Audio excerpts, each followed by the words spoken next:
आने वाले दिनों में अगर हमने अपने मुल्क के इस आइन को बचाने के लिए अमन जिसके लिए हमारे पुरखों ने जान बिहार में कटिहार जिले में हो रहा है, उसको पूरी तरह से जमीन पर उस स्कीम को उतारने में आपका बहुत बड़ा इनकार नहीं करता कि इनकी जरूरत नहीं है, होनी चाहिए और हो रही है, होगी, ये तो सबको करना ही है। लेकिन देहात के इलाके में आने को पसंद नहीं करते, तो जाहिर सी बात हमने पढ़ाई कि हमारा मन नहीं है कि तुम्हारी नौकरी करें, तो नहीं करते। वो भी विधानसभा में चर्चा का विषय बन चुके हैं। और उसी तरह मेंबर ऑफ पार्लियामेंट आपको ये जरूर बताएंगे कि ये तमाम बातें जो इनके हाथ में था वो इनके माध्यम से सरकार के सामने चर्चा कि ये चीजें पहले भी हो सकती थी, इतनी बड़ी तादाद में नहीं होती, मैं मानता हूं, कम तादाद में नुमाइंदगी संभाली। आप सब लोगों ने ढेर सारी मोहब्बतें दी, शफकत दी, इनायत दी, सारे नौजवानों ने मेहनत की और हमने भारतीय जनता पार्टी को परास्त किया। यहीं से मैं शुरू करूं और उन्होंने भारतीय जनता पार्टी के नियम को परास्त करके आपकी नुमाइंदगी शुरू की। आपकी नुमाइंदगी शुरू करने के साथ ही सबसे पहले हमने इस इलाके का सर्वे किया। पहले भी था मेरे पास, 1996 से ही मैं इस इलाके में छोटी मोटी सियासत करता रहा। मेंबर ऑफ पार्लियामेंट लड़ा हूं तो इस इलाके में जान पहचान पहले से देती आना जाना रहा है। तो इलाके के बूझबाज को इसलिए समझता हूं मैं या मेरे भाई, हम सब इस इलाके के हैं। इस इलाके की बूझबाज क्या है, पहनावा ओढ़ावा क्या है, खान पीन क्या है। हम सब लोग 3 नदियों से मुक्त तौर पर 3 नदियों से घिरे हुए हैं। महानंदा तो हम लोग उसके पेट में हैं, उसी तरह अहमदाबाद वगैरह जो है वो गंगा नदी से है, फिर कोशी नदी, तो 3 बड़ी नदियों से घिरा हुआ है कटिहार जिला। और फिर ये सीमांचल का पूरा इलाका, और फिर सीमांचल के अंदर जो बदहाली है, जो परेशानी है, उसकी कई वजूहत हैं, तो उस पर तकरीर करने की जरूरत नहीं। 2015 के अवाखिर में मैं नुमाइंदा बना और उसके बाद से लगातार जितनी भी दिक्कतें हैं और जो रहेंगी, मेरे जाने के बाद भी रहेंगी, जो आएंगे उनके जाने के बाद भी रहेंगी। शर्त यह है कि आपका नुमाइंदा ईमानदारी से कितना काम आपका करने की कोशिश करता है। जब भी मैं कोई वादा करता हूं तो मैं कहता हूं कि मैं कोशिश करूंगा। तो अगर देखा जाए तो लिस्ट के मुताबिक अगर होगा तो 36 पंचायत है हमारे यहाँ, तो मिनिमम आप 10 सड़कों से उसको डिवाइड कर लें तो 360 सड़कें तो ऐसे ही हैं। तो मैं हमेशा चुनाव के जमाने में उसके पहले अपने रिपोर्ट कार्ड जारी करता हूँ। ये है पंचायत वाइज रिपोर्ट सड़क का, ये है पंचायत वाइज रिपोर्ट सड़क की मरम्मती का, ये है पंचायत वाइज रिपोर्ट हॉस्पिटल्स का, स्कूल का, घेराबंदी का। तो जो मुझे जिम्मेदारी मिली है मैं ईमानदारी से आपको गवाह जान के और ऊपर वाले की जो दुआएं हैं हमारे साथ, उनकी जो शक्ति है, मैं काम करता रहता हूं।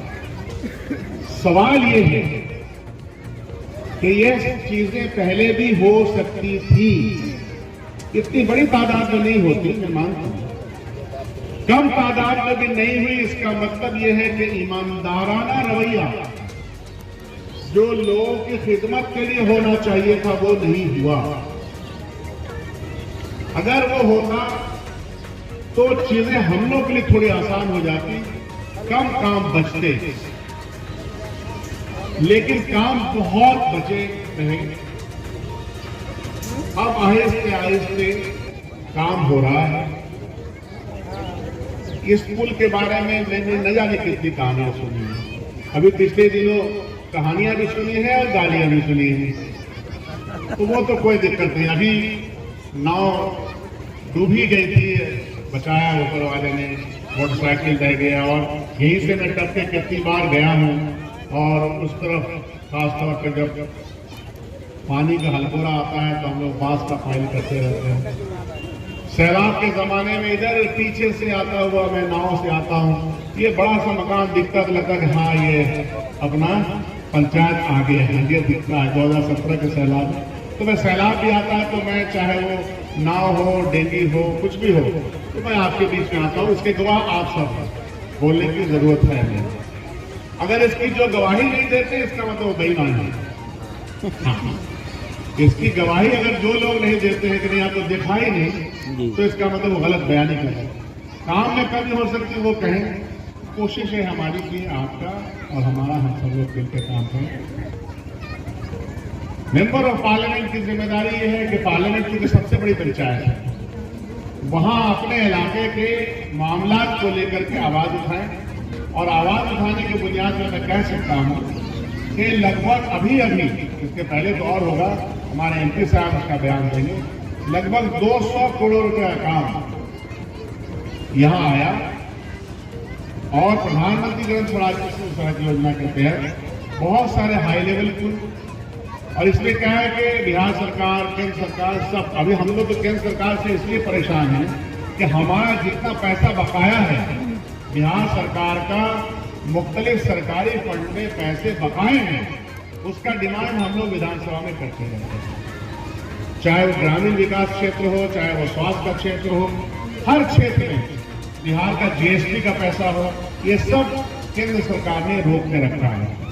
मनमोहन सिंह के जमाने में सरकार हमारी नहीं थी यहाँ, लेकिन उसके बावजूद यह बेईमानी नहीं होती थी।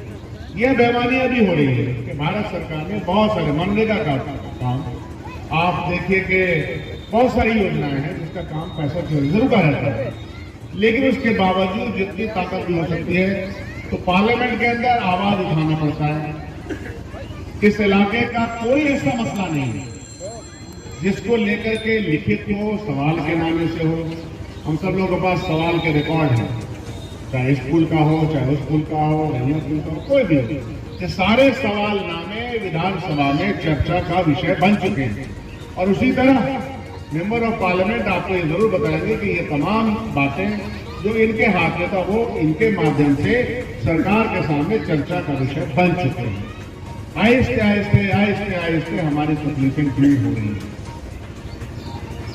मेरी बात थोड़ी एक और है जिसका इशारा आपने किया है, लाल साहब ने किया। अब हाईकोर्ट में लॉयर है और मेरी बेटी भी अभी वही प्रैक्टिस कर रही है।